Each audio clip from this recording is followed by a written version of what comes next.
حسبنا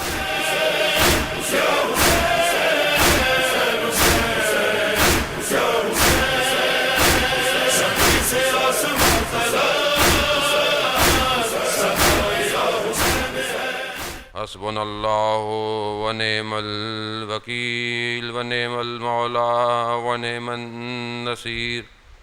اعوذ باللہ من الشیطان الرجیم، بسم اللہ الرحمن الرحیم۔ الحمد للہ الذی یؤمن الخائفین وینجی الصالحین وجزاء المستکبرین وَيُهْلِكُ مَلُوكًا وَيَسْتَخْلَفُ آخَرِينَ۔ والصلاة والسلام على رسول ثقلین محبوب رب المشرقین والمغربین جد الحسن والحسین نبینا سیدنا بالقاسم محمد۔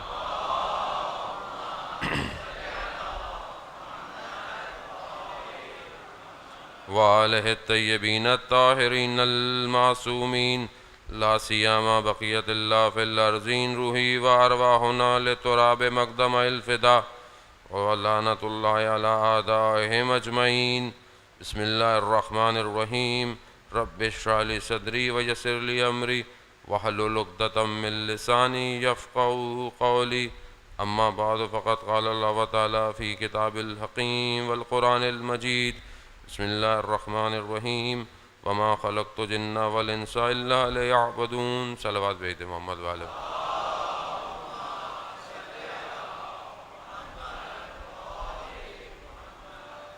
خوب عزاداران سید الشہداء، ایام عزا کی مجالس جاری ہیں۔ میں معذرت چاہتا ہوں کہ بہرحال فرسٹ ورکنگ ڈے تھا، ویک کا اور ٹریفک کا اندازہ نہیں تھا ہمیں، جس کی وجہ سے کافی تاخیر سے میں پہنچا۔ انشاءاللہ کل پوری کوشش ہے کہ 8 بجے ممبر پر آپ سے خطاب کریں۔ بہرحال انسان کو جو ہے وہ انتظار کی عادت ہونی چاہیے۔ ابھی میں نہیں آیا، رستے میں اتنے فون آنا شروع ہو گئے کہ کہاں ہیں، کہاں پہنچے، ایک ایک لمحے پہنچ رہے ہیں، ورنہ میری کوئی حیثیت نہیں ہے، نہ میری کوئی اوقات ہے۔ میں تو کیونکہ ذکر امام حسین علیہ السلام کا کرتا ہوں اس لیے لوگ اتنا پوچھ رہے تھے، لیکن آپ اپنے دل پر ہاتھ رکھیں کہ چاہے تھوڑی ہی دیر کے لیے یہ پروگرام ہو یا تھوڑی ہی دیر کے لیے، کیا اتنی تھوڑی ہی دیر کبھی ہم نے امام زمانہ کا انتظار کیا؟ میں تھوڑی ہی دیر کے لیے بے چینی ہوئی میرے وجود میں؟ کبھی تو ہو میرے وجود میں یہ بے چینی کہ کسی دن کو میں اپنی زندگی میں مختص کروں کہ آج میں اپنے امام کا آج کے دن، ہفتے میں کوئی ایک دن، جمعے کا دن، اگر ہفتے میں نہیں تو مہینے میں کوئی ایک دن، مہینے میں نہیں تو کوئی سال میں تو ایک دن ہو میری زندگی کا کہ جس میں میں کم از کم آدھا گھنٹہ اپنی نگاہوں کو دروازے پر لگاؤں۔ اور نہیں ہے، نہیں ہے۔ کیوں نہیں ہے؟ کیونکہ خوب میں متوجہ نہیں ہوں اپنی زندگی کی طرف، میں بھی اسی خام و خیال میں ہوں کہ بس آئیں گے، جب آئیں گے تو دیکھا جائے گا، تو جب آئیں گے دیکھا جائے گا تو پھر وہی ہوگا جو کوفہ میں ہوا کہ وہ آئے اور امام چلے گئے، لوگ وہیں کھڑے رہ گئے۔ عزیزان محترم، بحث اسی کی چل رہی ہے۔ کل آپ کے درمیان میں جو گفتگو کی، خلاصہ سا کہ گفتگو بہت سارے لوگ شاید نہ ہوں، جو ہوں ان کے ذہنوں کو دوبارہ سے اجاگر کرنے کے لیے کہ ہماری گفتگو یہی ہے کہ پروردگار نے جب انسان کو خلق کیا ہے تو اس کی ہدایت کا نظام خدا نے اپنے ہاتھ میں رکھا ہے۔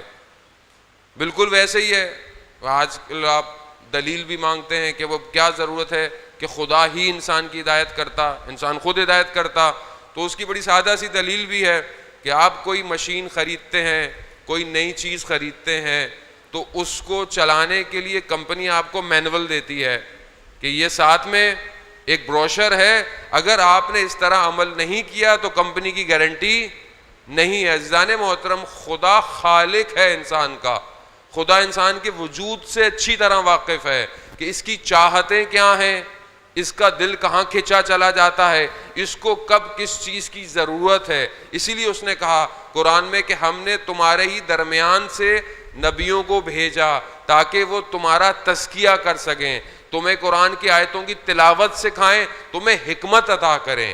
یہ خدا نے اپنے ہاتھ میں رکھا۔ اب جب یہ خدا نے سسٹم بنایا تو اس کے مقابلے میں شیطان نے اپنا سسٹم بنانا تھا، کیونکہ اسے اجازت ملی ہوئی تھی۔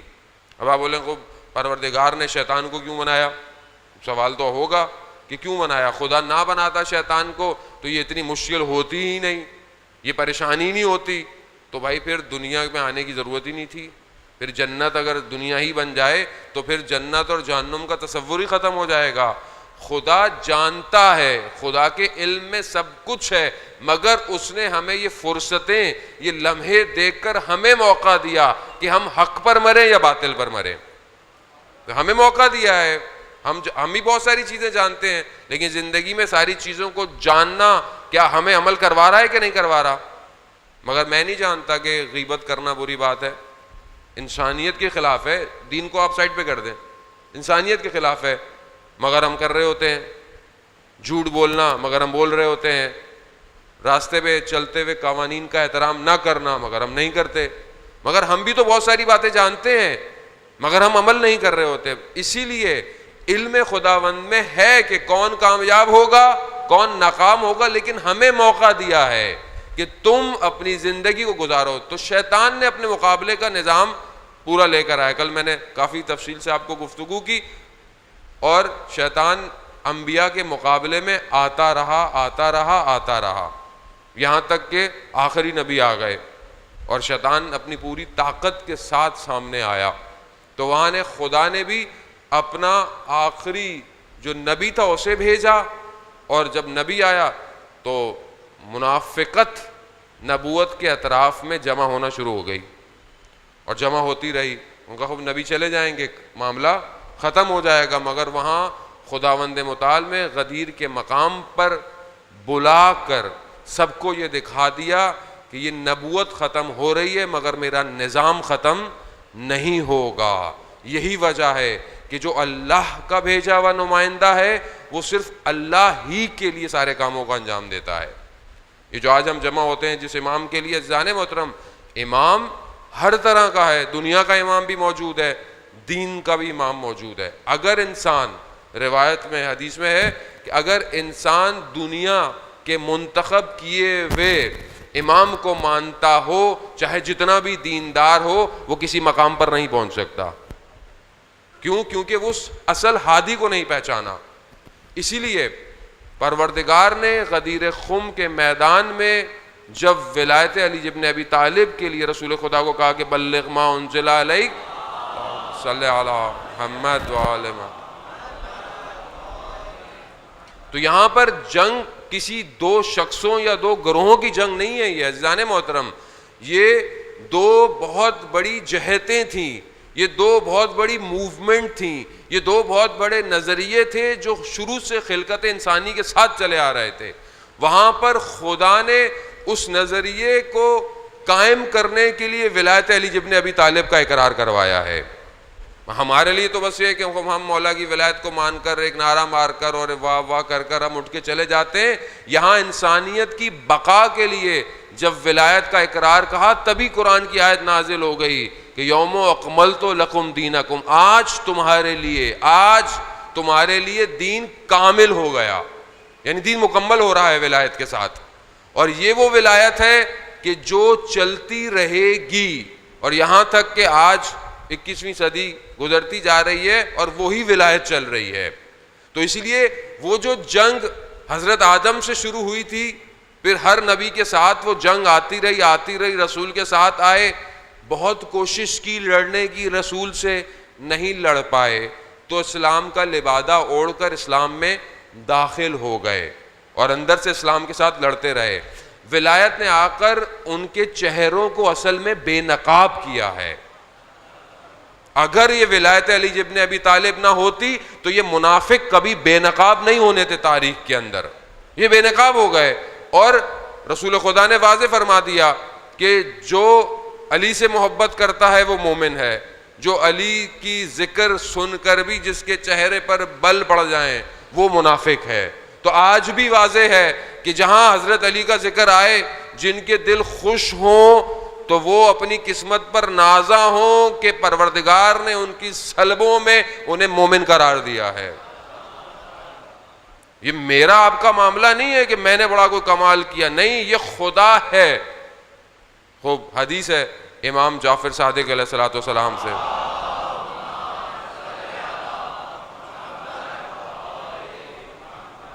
ابن ابی عمیر امام کی خدمت میں ہے اور امام سے پوچھتا ہے مولا یہ بتائیے کہ مولا کائنات نے اس زمانے میں رسول کے انتقال کے بعد، دنیا سے جانے کے بعد جو ہے وہ مقابلہ کیوں نہیں کیا، اپنا حق کیوں نہیں لیا؟ تو وہاں پر میرا چھٹا امام فرماتا ہے کہ قرآن کی ایک آیت ہے کہ جس نے رسول خدا کے جانے کے بعد مولا کائنات کے ہاتھوں کو روک دیا تھا۔ وہ کیا آیت ہے؟ وہ آیت ہے سورہ فتح کی آیت ہے، اور جب سورہ فتح یعنی جب مکہ فتح ہو رہی تھی تو جب یہ گئے ہیں تو وہاں آیت نازل ہوئی ہے کہ انہوں نے صلح حدیبیہ میں نہیں جانے دیا، اور مسلمانوں کو بڑا غصہ تھا کہ ہمیں زیارت نہیں کرنے دی، ہمیں جانے نہیں دیا ہے، طواف نہیں کرنے دیا، لیکن جب یہ گئے تو کہا کہ ان کو کچھ نہیں کرنا، معاف کر دینا، اور سب کو معاف کر دیا گیا۔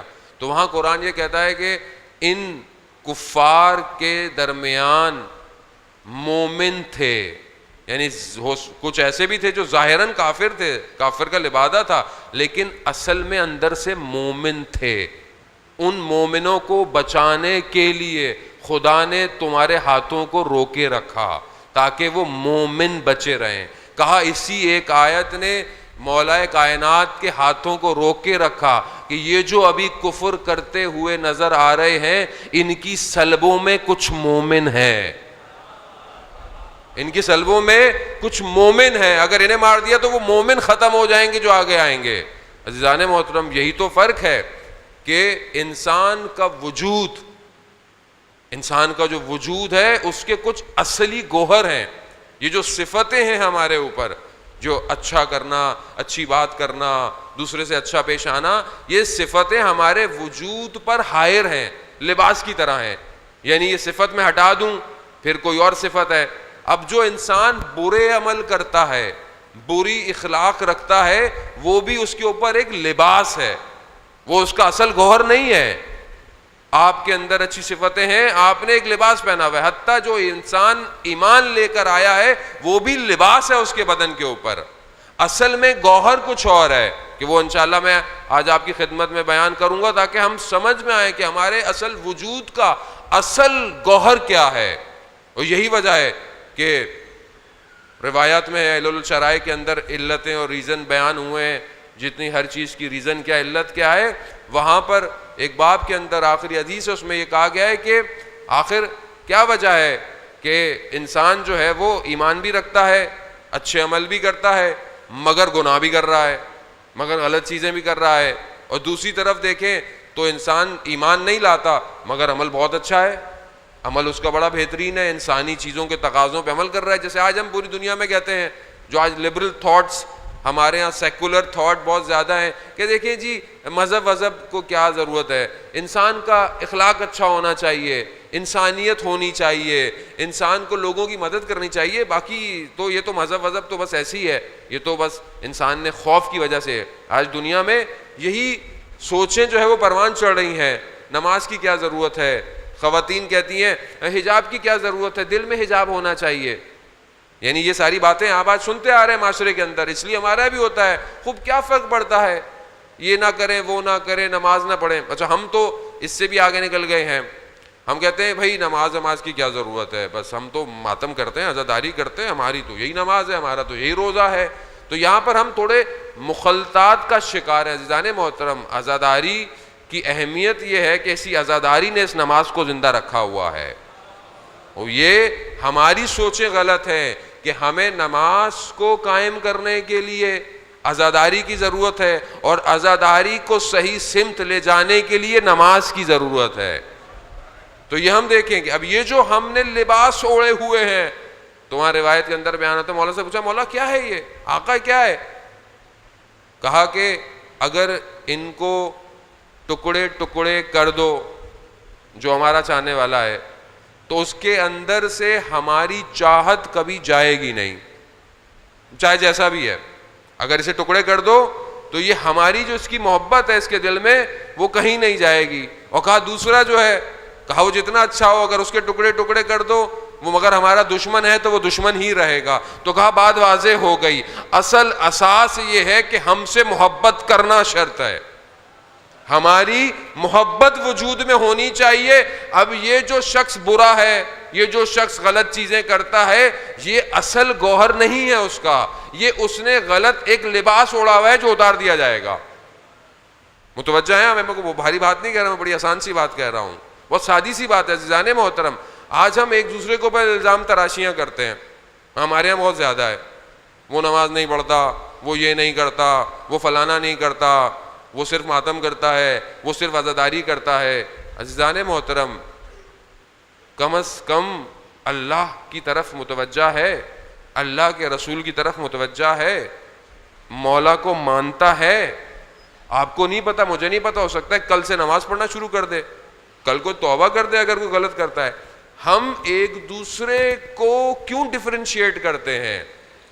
وہ وہاں ایک دوسرے پر نام لگاتے ہیں یہ ایسا ہے یہ ویسا ہے، تو ہم کیوں اس کو مسجد امام بارگاہ سے باہر نکالنے کی کوشش کرتے ہیں؟ یعنی میں نہیں کہہ رہا کہ آپ یوں کرتے ہوں گے، ہم ذہن سے تو کرتے ہیں ان ساری چیزوں کو. ہم نے ایک دوسرے کے اندر اختلاف کیوں پیدا کر لیا ہے؟ وہ ایسا ہے یہ ایسا ہے. نہیں عزیزان محترم، ہو سکتا ہے کوئی شخص کی صرف دینداری ہی صرف چند دنوں کی ہو، اگر آپ اس سے وہ بھی چھین رہے ہیں تو وہ تو لادین ہو جائے گا.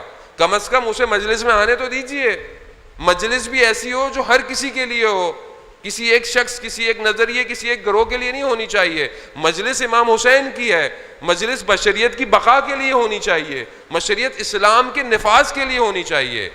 تو ہم لوگوں کو ویلکم کریں، ہم لوگوں کو کرٹیسائز نہ کریں. مولا سے پوچھا گیا، یہیں پر آگے حدیث بڑھتی جاتی ہے، امام سے پوچھا گیا. پھر یہ ابن عمیر کی ہے کہ چھٹے امام کے پاس آیا، کہتا مولا میں بہت سارے لوگوں سے معاشرت کرتا ہوں، اٹھتا بیٹھتا ہوں، ان سے ملتا ہوں، مگر میں دیکھتا ہوں کہ جو آپ کا پیروکار ہے وہ گناہ بھی کر رہا ہے، وہ غلطیاں بھی کرتا ہے، کوتاہی بھی کرتا ہے. مگر میں دوسرے لوگوں سے بھی ملتا ہوں جو آپ کے دشمن ہیں، مگر وہ اپنی زندگی کے معاملات میں بڑے سچے ہیں. تو کہتے ہیں مولا نے بڑی عجیب سی نگاہوں سے مجھے دیکھا اور کہا کہ جو ہم سے محبت کرتا ہے اصل وہی شخص ہے جس کا ہر عمل قبول ہونے والا ہے. مولا نے واضح کہہ دیا کہ وہ جو کرتا ہے وہ گناہ، اصل میں وہ فسق خود فاسق نہیں ہے، وہ اس کا صرف عمل فاسق ہوا ہے، یعنی عمل فاسق ہوا ہے. اور یہ عمل ہماری ولایت اس کے اس غلط عمل کو پاک کر دے گی.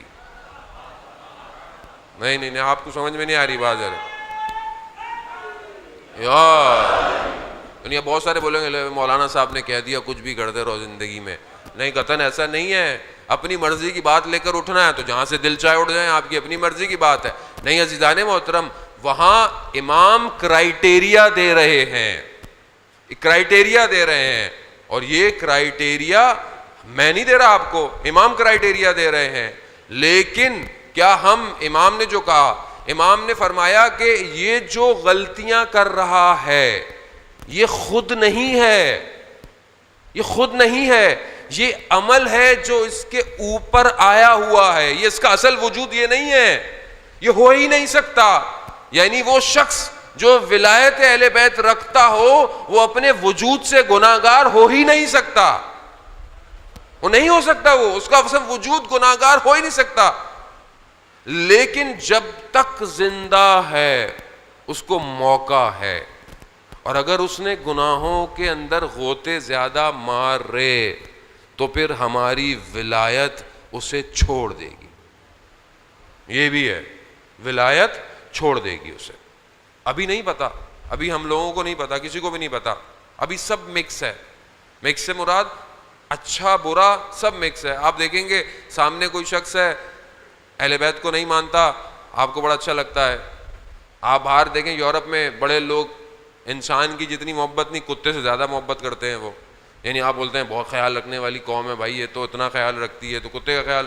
میں جرمنی گیا، ہمارے ایک دوست جاب کرتے تھے تو آئے، کہنے لگے ہمارے آفس میں خاتون تھیں، کچھ دنوں بعد آئیں تو ہم نے پوچھا بہت دن ہو گئے آپ، کہتا وہ میری والدہ کا انتقال ہو گیا تھا، میں دوسرے شہر تھی، تو ان کی جائیداد اور چیزیں تھیں، وراثت تقسیم کر رہی تھی، پھر میرے والد تھے بوڑھے تھے، ان کو میں اولڈ ہاؤس، وہ جو بوڑھوں کے گھر ہوتے ہیں وہاں چھوڑ کر آئی، مگر میری والدہ کی ایک نشانی تھی وہ میں ساتھ لے آئی۔ وہ کیا کہا؟ کتا تھا میری والدہ کا، وہ میں ساتھ لے آئی، باپ کو چھوڑ آئی وہاں پہ۔ مطلب وہ قوم ایسی ہے لیکن ہمیں بہت اچھی نظر آتی ہے کیونکہ ہم نے دور سے دیکھا ہے۔ تو عزیزان محترم، یہ اگر جو اچھائیاں، یہ جو امکانات خدا انہیں دے رہا ہے حدیث کی روشنی میں، یہ تا قیامت جو بھی وقت ہے ظہور کا، اس وقت تک انہیں موقع دیا جا رہا ہے، انہیں موقع۔ خوب مومن کیوں پریشان ہے؟ مومن کے اوپر سختی کیوں ہے؟ مومن کیوں امتحان میں مبتلا ہے؟ پھر تو آپ کیا سمجھتے ہیں کہ جب رسول خدا حضرت محمد مصطفیٰ صلی اللہ علیہ وآلہ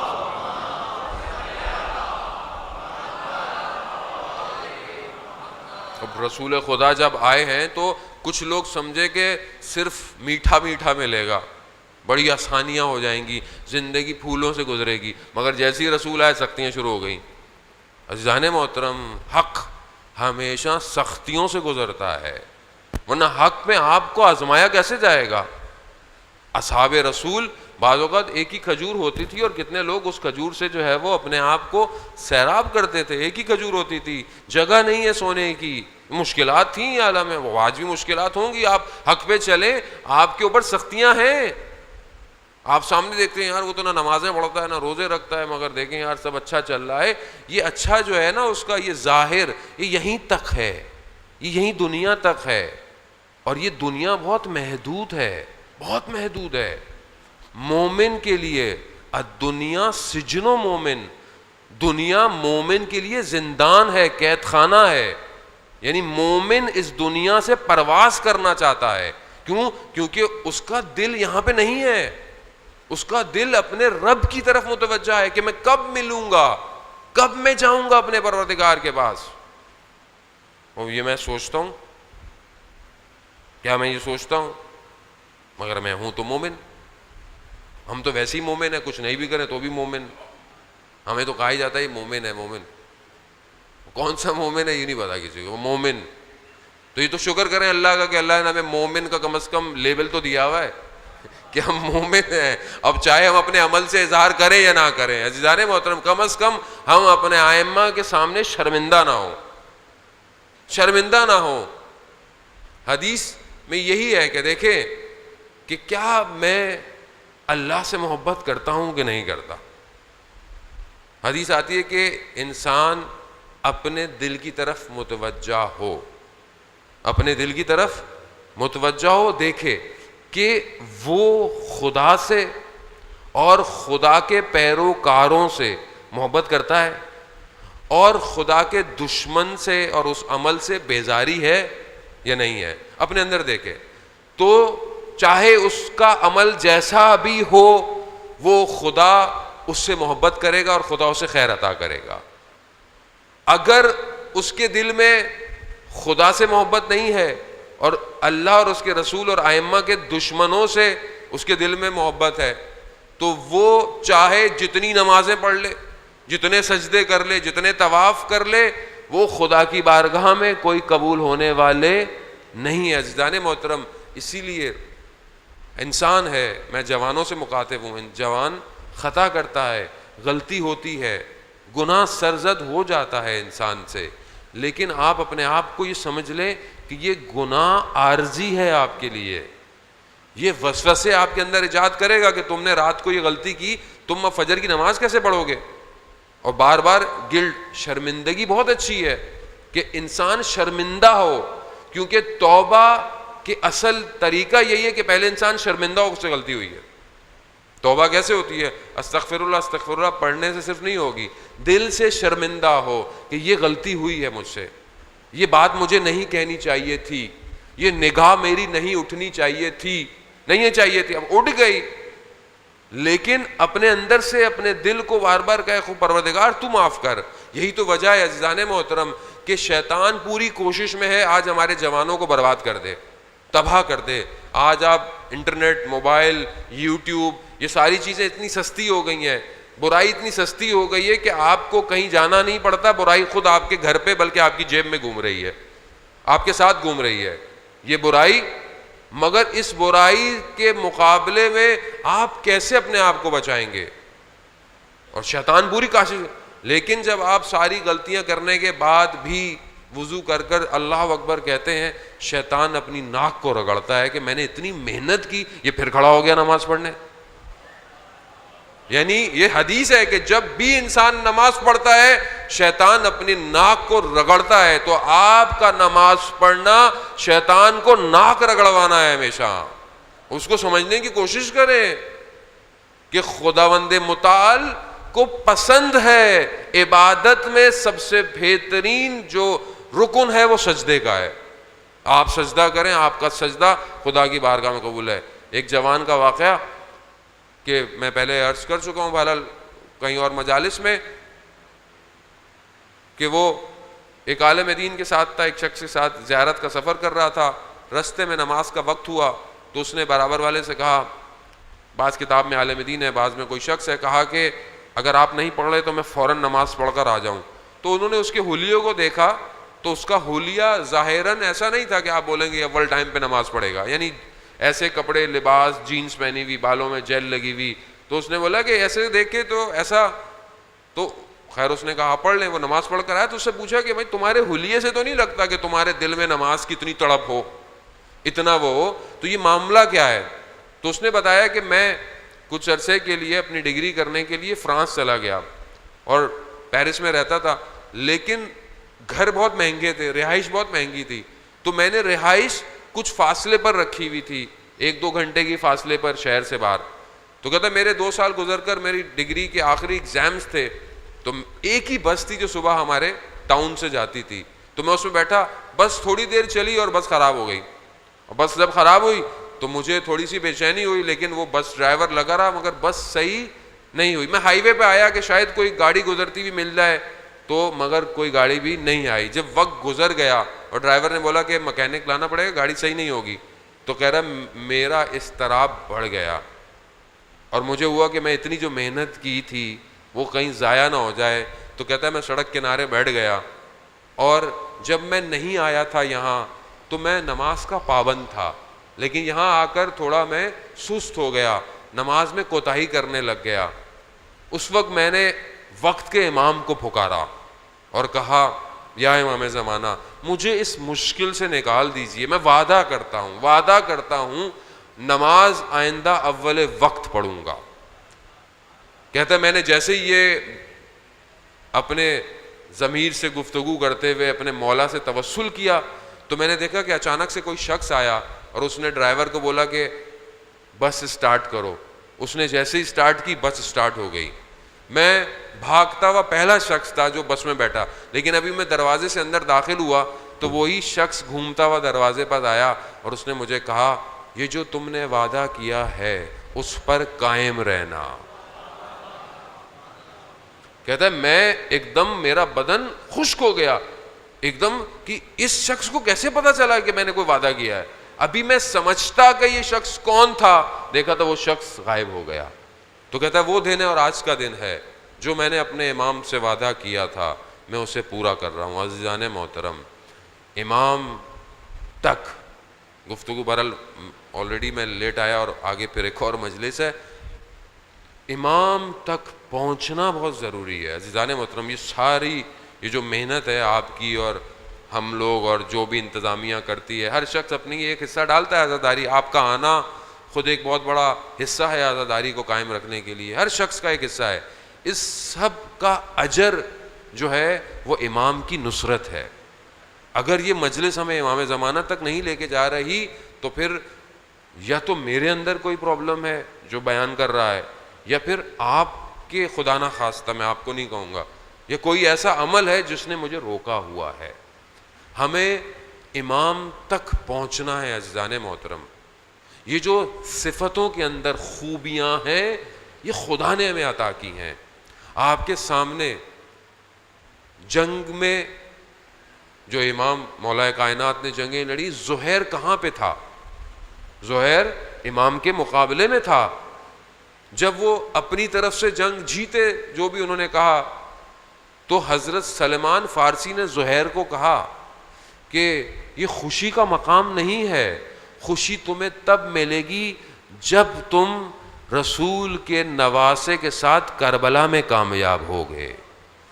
اب زہیر کہہ رہا ہے کہ میرا کیا تعلق پسر رسول سے، میں عثمانی مسلک کا، لیکن جب زہیر کا کاروان آہستہ آہستہ امام کے ساتھ آگے بڑھتا رہا، عزیزان محترم، علماء بیان کرتے ہیں کہ زہیر کا جو خیمے تھے وہ لگتے تھے، اسی کے قریب امام حسین کے خیمے بھی لگتے رہے۔ ایک مقام آیا کہ جہاں پر زہیر اپنے خیمے میں کھانا کو شروع کر رہا ہے، تو قاصد آیا، کہا کہ امام حسین نے اپنے قاصد کو بھیجا ہے۔ وہیں پر نوالا اس کا رک گیا۔ اس کی زوجہ نے بولا کیا ہو گیا؟ کہا وہی ہوا جس کا مجھے ڈر تھا۔ کہا کیوں؟ کہا اگر امام حسین نے مجھے بلا لیا تو میں منع نہیں کر پاؤں گا۔ تو اس نے بولا ایسے تو اچھی بات، کوئی نہیں جاؤ تو صحیح۔ علامہ نقن صاحب فرماتے تھے کہ چند قدم زہیر قاصد امام حسین کے قدموں پہ چلا، اس کی تقدیر بدل گئی، اس کی تقدیر بدل گئی۔ زہیر کون ہے؟ زہیر روز عاشوراء اپنے امام کے لیے تیروں کی ڈھال بنا ہوا ہے۔ یہ وہی زہیر کہ جو مولا کائنات کے مقابلے میں تھا۔ تو یہاں سمجھ میں آیا کہ یہ کچھ سلب تھے جن سلبوں میں پروردگار نے ایمان کو قرار دیا ہوا تھا، یہی سلب تھے۔ اور وہیں امام کے رکاب میں شمر لعین تھا، امام کے ساتھ تھا، دشمن سے لڑ رہا تھا۔ تو کہا اس نے کہ مولا میں آپ سے محبت کرتا ہوں۔ مولا کہتے ہیں میں تمہارے نام کو اپنی محبت والی لسٹ میں نہیں دیکھتا۔ خوف یہی ہے، یہ خوف ہے۔ ہم بہت ریلیکس ہیں عزیزان محترم، ہم بہت ریلیکس ہیں، ہمیں نہیں پتا کہ ہمارا اینڈ کیا ہوگا۔ ابھی یہ ساری صفتیں ہمارے وجود میں آپس میں ملی ہوئی ہیں، یہ جب آخری آئے گا تو یہ جدا ہوں گی، اور نہیں پتا کہ ہمارے سے جب یہ جدا ہوں گی تو ہم کہاں ہوں گے، یہ نہیں پتا کسی کو۔ یہ عزاداری ہے ہی اس لیے آؤ اپنے وجود کو پاک کرو، پاک کرو، دھو اپنے اندر۔ یہاں سے اٹھ کے جاؤ تو بغض اور کینہ تمہارے دل میں نہیں ہونا چاہیے۔ یہاں سے اٹھ کے جاؤ تو حسد نہیں کرنا کسی سے جا کے۔ یہاں سے اٹھ کے جاؤ تو تمہاری زبان پاک ہو، غلط الفاظ استعمال نہیں کرنا۔ یہاں سے اٹھ کے جاؤ، اور اگر امام حسین پر گریہ کر کے جا رہے ہو تو پھر یہ آنکھیں غلط نہ اٹھیں عزیزان محترم۔ اس گریہ کی بڑی قیمت ہے۔ یہ گریہ ایک عالم دین کہتے ہیں کہ بہت بڑے عالم دین تھے، انہوں نے مجھے کہا کہ 40 پاک متدین جوانوں کو لے کر آؤ۔ کہا میں لے کر آ گیا۔ کہا ایک ایک کر کر میرے کمرے میں جوانوں کو بھیجتے رہو۔ کہا بھیجا۔ ایک جاتا تھا باہر آتا تھا گریہ کرتا ہوا، دوسرا جاتا تھا روتا ہوا، تیسرا جاتا۔ میں نے کہا معاملہ کیا ہے؟ میں نے ایک جوان سے روکا، پوچھا اندر جا کر کیا ہے؟ کہا جب ہم اندر جاتے ہیں تو عالم دین نے اپنے ہاتھ میں رومال رکھا ہوا ہے، اور فرماتے ہیں امام حسین کے مصائب پڑھتے ہیں اور کہتے ہیں تھوڑا گریہ کرو۔ جب ہم رونا شروع کرتے ہیں تو رومال سے آنسوؤں کو صاف کر کر کہتے ہیں میں نے آنسوؤں کو اپنی قبر میں وسیلہ بنانا چاہتا ہوں۔ اللہ اکبر۔ یعنی یہ آنسو نجات کا ذریعہ ہیں عزیزان محترم۔